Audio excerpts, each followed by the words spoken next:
नमस्ते दोस्तों और शेयर बाजार के मेरे सभी साथियों, आपका स्वागत है।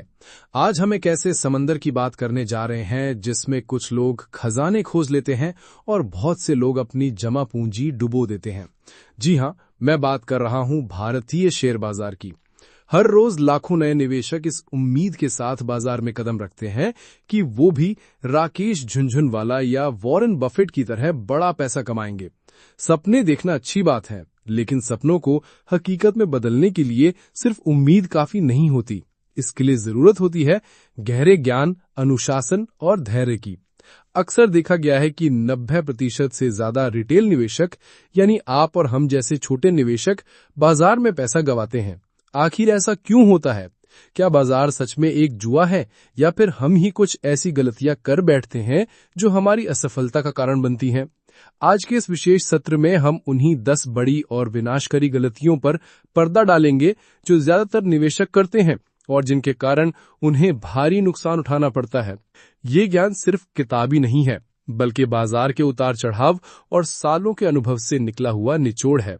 तो अपनी कुर्सी की पेटी बांध दीजिए और अपने दिमाग के दरवाजे खोल लीजिए, क्योंकि ये जानकारी आपके निवेश करने के नजरिए को हमेशा के लिए बदल सकती है। सबसे पहली और शायद सबसे आम गलती जो लगभग हर नया निवेशक करता है, वो है बिना किसी रिसर्च या खुद की समझ के निवेश करना।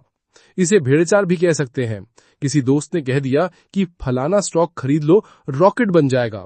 किसी रिश्तेदार ने ऑफिस में सुना कि एक कंपनी का भविष्य बहुत उज्जवल है, या फिर आजकल सोशल मीडिया पर मौजूद तथाकथित गुरुओं से टिप मिल रही कि ये शेयर अगले 1 महीने में 2 गुना हो जाएगा। बस बिना सोचे समझे, बिना कंपनी के बारे में जाने हम अपनी मेहनत की कमाई उस स्टॉक में लगा देते हैं।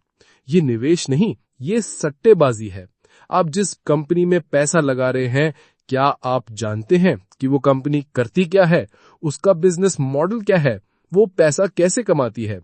क्या कंपनी पर बहुत ज्यादा कर्ज है? पिछले कुछ सालों से उसकी बिक्री और मुनाफा बढ़ रहा है या घट रहा है?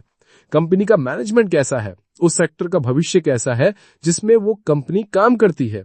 इन सवालों के जवाब जाने बिना निवेश करना वैसा ही है जैसे आप बिना देखे किसी अनजान व्यक्ति को अपना सारा पैसा उधार दे दें। सफल निवेशक हमेशा कंपनी की फंडामेंटल एनालिसिस करते हैं। वो कंपनी की balance sheet, profit and loss statement और कैश फ्लो को समझते हैं। वो PE ratio, debt to equity ratio जैसे मापदंडों पर कंपनी को परखते हैं।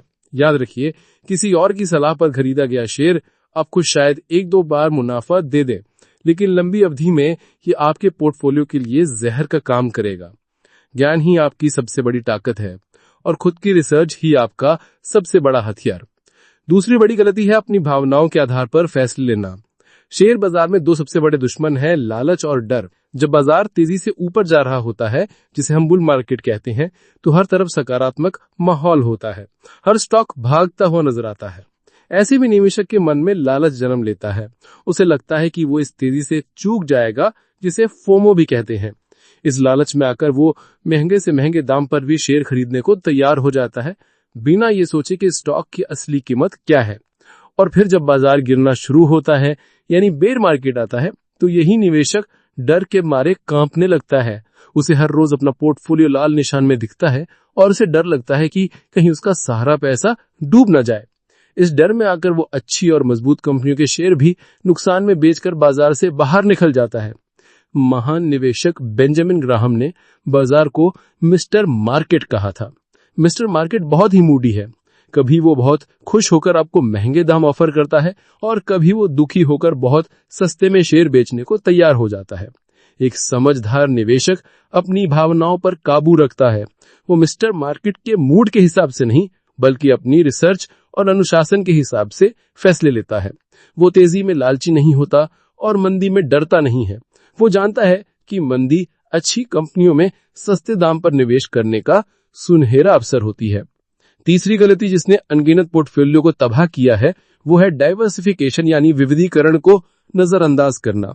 आपने वो कहावत तो सुनी होगी कि अपने सारे अंडे एक ही टोकरी में नहीं रखने चाहिए। शेयर बाजार में ये कहावत 100% लागू होती है। बहुत से निवेशक अपनी सारी जमा पूंजी 1 या 2 शेयरों में लगा देते हैं। क्योंकि उन्हें लगता है कि यही वो मल्टी बैगर स्टॉक हैं जो उन्हें करोड़पति बना देंगे। ये एक बहुत ही जोखिम भरा कदम है। मान लीजिए आपने अपना सारा पैसा एक ही सेक्टर जैसे आईटी सेक्टर की किसी एक कंपनी में लगा दिया। अगर किसी भी कारण से उस कंपनी में कोई बड़ी समस्या आ जाती है या फिर पूरे आईटी सेक्टर के लिए कोई बुरी खबर आती है तो आपका पूरा का पूरा पोर्टफोलियो धराशायी हो जाएगा। आपका जोखिम बहुत ज्यादा बढ़ जाता है।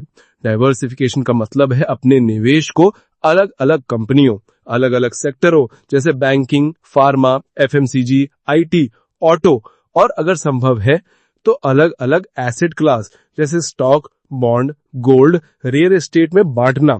इसका फायदा यह है कि अगर एक सेक्टर या एक कंपनी अच्छा प्रदर्शन नहीं भी कर रही है तो दूसरे सेक्टर या कंपनी का अच्छा प्रदर्शन आपके कुल पोर्टफोलियो के नुकसान को कम कर देता है या उसे मुनाफे में बनाए रखता है। यह आपके जोखिम को कम करने का सबसे कारगर तरीका है। एक संतुलित पोर्टफोलियो में अलग अलग तरह के 15 से 20 अच्छे स्टॉक का होना एक आदर्श स्थिति मानी जाती है। चौथी गलती जो अक्सर नए और अनुभवहीन निवेशक करते हैं वो है बाजार को टाइम करने की कोशिश करना। इसका मतलब है यह अनुमान लगाने की कोशिश करना कि बाजार का टॉप यानी उच्चतम स्तर और बॉटम यानी न्यूनतम स्तर कहां बनेगा। उन्हें लगता है कि वो बिल्कुल सही समय पर जब बाजार अपने न्यूनतम स्तर पर हो तब खरीदेंगे और जब बाजार अपने उच्चतम स्तर पर हो तब वो बेच देंगे। सुनने में कितना आकर्षक लगता है लेकिन हकीकत में ये लगभग असंभव है। दुनिया के बड़े बड़े विशेषज्ञ और फंड मैनेजर भी आज तक सफलतापूर्वक बाजार को टाइम नहीं कर पाए हैं। जो लोग ऐसा करने की कोशिश करते हैं वो अक्सर बाजार की तेजी को मिस कर देते हैं और जब वो अंत में निवेश करते हैं तो बाजार अपने शिखर के पास होता है। इसी तरह जब बाजार गिर रहा होता है तो वो इस इंतजार में रहते हैं कि ये और गिरेगा और वो खरीदने का सही मौका गवा देते हैं। निवेश का एक सुनहरा नियम है, time in the market is more important then timing the market. इसका अर्थ है कि बाजार में लंबे समय तक टिके रहना ज्यादा जरूरी है बजाय इसके कि आप सही समय पर अंदर बाहर होने की कोशिश करें। इसका सबसे अच्छा तरीका है सिस्टमैटिक इन्वेस्टमेंट प्लान यानी SIP। आप हर महीने एक निश्चित रकम अपनी पसंद के अच्छे शेयरों या म्यूचुअल फंड में लगाते रहते हैं, चाहे बाजार ऊपर हो या नीचे। इससे आपकी खरीद की लागत औसत हो जाती है और आपको लंबी अवधि में कंपाउंडिंग यानी चक्रवृद्धि ब्याज का भरपूर फायदा मिलता है। पांचवी गलती जो अक्सर नए और अनुभवहीन निवेशक करते हैं वो है अपने रिस्क टॉलरेंस यानी जोखिम उठाने की क्षमता को समझे बिना ही निवेश कर देना। हर व्यक्ति की वित्तीय स्थिति, उम्र, लक्ष्य और जोखिम सहने की क्षमता अलग अलग होती है। एक 25 साल का युवा जिसके ऊपर अभी पारिवारिक जिम्मेदारियां कम हैं वो ज्यादा जोखिम ले सकता है। वो स्मॉल कैप या मिड कैप जैसी ज्यादा जोखिम वाली कंपनियों में निवेश करने का सोच सकता है क्योंकि अगर नुकसान भी हुआ तो उसके पास भरपाई करने के लिए काफी समय है। वहीं दूसरी ओर एक 55 साल का व्यक्ति जो अपनी सेवानिवृत्ति के करीब है वो ज्यादा जोखिम नहीं उठा सकता। उसे अपने पैसे को सुरक्षित रखने की ज्यादा जरूरत है। उसके लिए लार्ज कैप, ब्लू चिप कंपनियां या डिविडेंड देने वाले स्टॉक ज्यादा उपयुक्त होते हैं। लेकिन अक्सर लोग खुद का आकलन किए बिना दूसरों की देखा देखी निवेश करते हैं। एक कम जोखिम वाला निवेशक किसी दोस्त के कहने पर पेनी स्टॉक या वादा विकल्प में पैसा लगा देता है और जब नुकसान होता है तो वो घबरा जाता है। निवेश करने से पहले खुद से कुछ सवाल पूछना बहुत जरूरी है। मेरा वित्तीय लक्ष्य क्या है? मैं कितने समय के लिए निवेश कर सकता हूँ? अगर मेरे निवेश का मूल्य 50% तक गिर जाए तो क्या मैं रात को चैन की नींद सो पाऊंगा? इन सवालों के जवाब आपको अपनी जोखिम क्षमता को समझने में मदद करेंगे और आप अपने लिए एक सही निवेश की रणनीति बना पाए। छठी गलती भी भावनाओं से ही जुड़ी है और वो है नुकसान देने वाले शेयरों को पकड़कर बैठे रहना। इसे लॉस एवर्जन बायस कहते हैं, यानी इंसान को नुकसान से बचना मुनाफा कमाने से ज्यादा जरूरी लगता है। जब कोई शेयर गिरने लगता है तो निवेशक उसे बेचने की बजाय यह उम्मीद करता है कि वो वापस ऊपर आएगा। वो अपनी गलती मानना नहीं चाहता। वो सोचता है कि अगर मैंने बेच दिया तो मेरा नुकसान पक्का हो जाएगा, लेकिन अगर मैं इसे होल्ड करूंगा तो शायद ये मेरे खरीद भाव पर वापस आ जाए। इस उम्मीद में वो अक्सर उस गिरते हुए शेयर में और पैसा लगाकर उसे एवरेज करने की गलती भी कर बैठता है। वो एक खराब कंपनी में अपना अच्छा पैसा भी फंसा देता है। ये एक बहुत बड़ी भूल है। एक समझदार निवेशक अपनी हर खरीद के पीछे एक तर्क रखता है। अगर वो तर्क या कारण खत्म हो जाता है तो वो उस शहर से बाहर निकल जाता है, भले ही उसे छोटा मोटा नुकसान क्यों न उठाना पड़े। निवेश में स्टॉप लॉस लगाना एक बहुत अच्छी आदत है। इसका मतलब है कि आप पहले से ही ये तय कर लेते हैं कि अगर कोई शेयर एक निश्चित स्तर से नीचे जाता है तो आप उसे बेच देंगे। यह आपके बड़े नुकसान को रोकता है और आपकी पूंजी को सुरक्षित रखता है ताकि आप उसे किसी बेहतर अवसर में लगा सकें। याद रखिए, हर शेयर वापस ऊपर नहीं आता। खराब कंपनियों से समय पर निकल जाना ही समझदारी है। सातवीं गलती छठी गलती के ठीक विपरीत है और वो है मुनाफा देने वाले शेयरों को बहुत जल्दी बेच देना। जैसे ही किसी निवेशक को अपने खरीदे हुए शेयर में 10 या 15% का मुनाफा दिखता है, उसे डर लगने लगता है कि कहीं ये मुनाफा हाथ से निकल ना जाए। इस डर के कारण वो एक अच्छी और मजबूत कंपनी के शेयर को बेचकर छोटा सा मुनाफा अपनी जेब में रख लेता है। उसे उस समय तो बहुत खुशी होती है, लेकिन कुछ सालों बाद जब वो देखता है कि वही शेयर 10 गुना या 20 गुना हो गया है, तो उसे अपनी गलती का एहसास होता है। उसने छोटे से मुनाफे के चक्कर में एक बहुत बड़ी वेल्थ क्रिएशन की अपॉर्चुनिटी गंवा दी। सफल निवेश का एक मंत्र है, अपने विजेताओं को दौड़ने दो और हारने वालों को जल्दी काटो। असली पैसा अच्छी कंपनियों को सालों साल तक होल्ड करने से बनता है। कंपाउंडिंग की शक्ति तभी काम करती है जब आप उसे काम करने का समय देते हैं। अगर आपने एक अच्छी कंपनी जिसका भविष्य उज्जवल है, मैनेजमेंट ईमानदार है और जो लगातार अच्छा प्रदर्शन कर रही है, उसमें निवेश किया है, तो छोटे मोटे उतार चढ़ाव से घबराकर उसे बेचे नहीं, उसे समय दें, उसे बढ़ने दें। आपकी दौलत वहीं से बनेगी। आठवीं गलती है बिना किसी स्पष्ट रणनीति या योजना के निवेश करना। ज्यादातर लोग बाजार में सिर्फ पैसा कमाने के इरादे से आते हैं, लेकिन उनका कोई ठोस वित्तीय लक्ष्य नहीं होता। क्या आप बच्चे की पढ़ाई के लिए पैसा जोड़ रहे हैं, या फिर अपनी सेवानिवृत्ति के लिए, या फिर आप 5 साल में एक घर खरीदना चाहते हैं? जब तक आपका लक्ष्य और उसकी समय सीमा स्पष्ट नहीं होगी, आप अपने लिए सही निवेश का चुनाव नहीं कर सकते। एक छोटी अवधि के लक्ष्य के लिए आपको सुरक्षित साधनों में निवेश करना चाहिए, जबकि एक लंबी अवधि के लक्ष्य के लिए आप इक्विटी जैसे जोखिम भरे साधनों में ज्यादा पैसा लगा सकते हैं। बिना रणनीति के निवेश करना वैसे ही है जैसे आप बिना नक्शे के किसी अनजान शहर में गाड़ी चला रहे हो। आपको पता ही नहीं है कि आपको जाना कहां है। आपको अपनी निवेश शैली भी तय करनी होगी। क्या आप एक वैल्यू इन्वेस्टर हैं जो सस्ती कंपनियों को खोजता है, या फिर आप एक ग्रोथ इन्वेस्टर हैं जो तेजी से बढ़ने वाली कंपनियों पर दांव लगाता है, या फिर आप एक डिविडेंड इन्वेस्टर हैं जिसे नियमित आय चाहिए? एक स्पष्ट योजना और रणनीति आपको बाजार के शोर शराबे से बचाएगी और आपको अपने वित्तीय लक्ष्यों तक पहुंचने में मदद करेगी। 9वीं गलती बेहद खतरनाक है और यह है उधार लेकर या कर्ज लेकर शेयर बाजार में पैसा लगाना। कुछ लोग जल्दी अमीर बनने के चक्कर में पर्सनल लोन लेकर, दोस्तों से उधार लेकर या फिर मार्जिन ट्रेडिंग के जरिए ब्रोकर से उधार लेकर निवेश करते हैं। यह वित्तीय आत्महत्या करने जैसा है। उधार का पैसा आपके ऊपर एक दोहरी तलवार की तरह काम करता है। अगर बाजार ऊपर गया तो आपका मुनाफा कई गुना बढ़ जाता है, लेकिन अगर बाजार नीचे आया तो आपका नुकसान भी कई गुना बढ़ जाता है।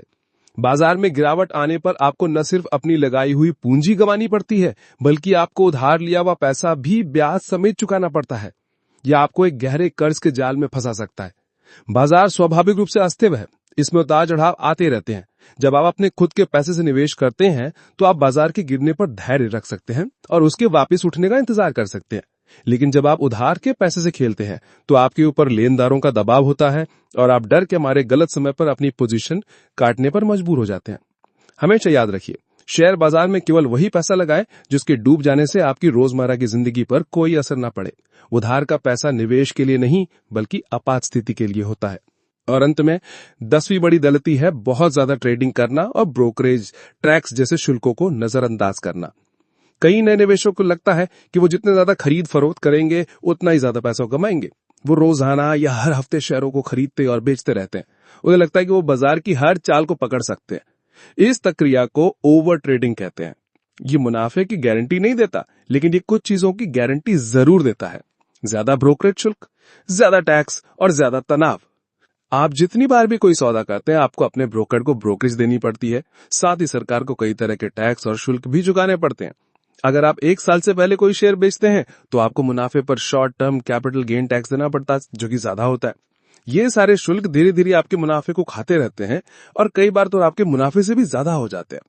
लंबी अवधि में दौलत बनाने का रास्ता खरीदो और भूल जाओ कि रणनीति से होकर जाता है, न कि रोज रोज की खरीद फरोख्त से। एक अच्छा पोर्टफोलियो बनाएं और उसे समय समय पर, जैसे साल में 1 बार या 2 बार रीबैलेंस करें। बार बार अपने पोर्टफोलियो में छेड़छाड़ करने से बचें। तो ये थी वो 10 बड़ी गलतियां जो निवेशक अक्सर शेयर बाजार में करते हैं। इन गलतियों से बचकर और एक अनुशासित दृष्टिकोण अपनाकर आप भी शेयर बाजार से अच्छी दौलत बना सकते हैं। याद रखिए, ये कोई जल्दी अमीर बनने की स्कीम नहीं है, ये एक मैराथन है। 100 मीटर की दौड़ नहीं। इसके लिए धैर्य, ज्ञान और लगातार सीखने की इच्छा शक्ति की जरूरत होती है। अपनी गलतियों से सीखें, अपनी भावनाओं पर काबू रखें और एक सूचित और समझदार निवेशक बनें।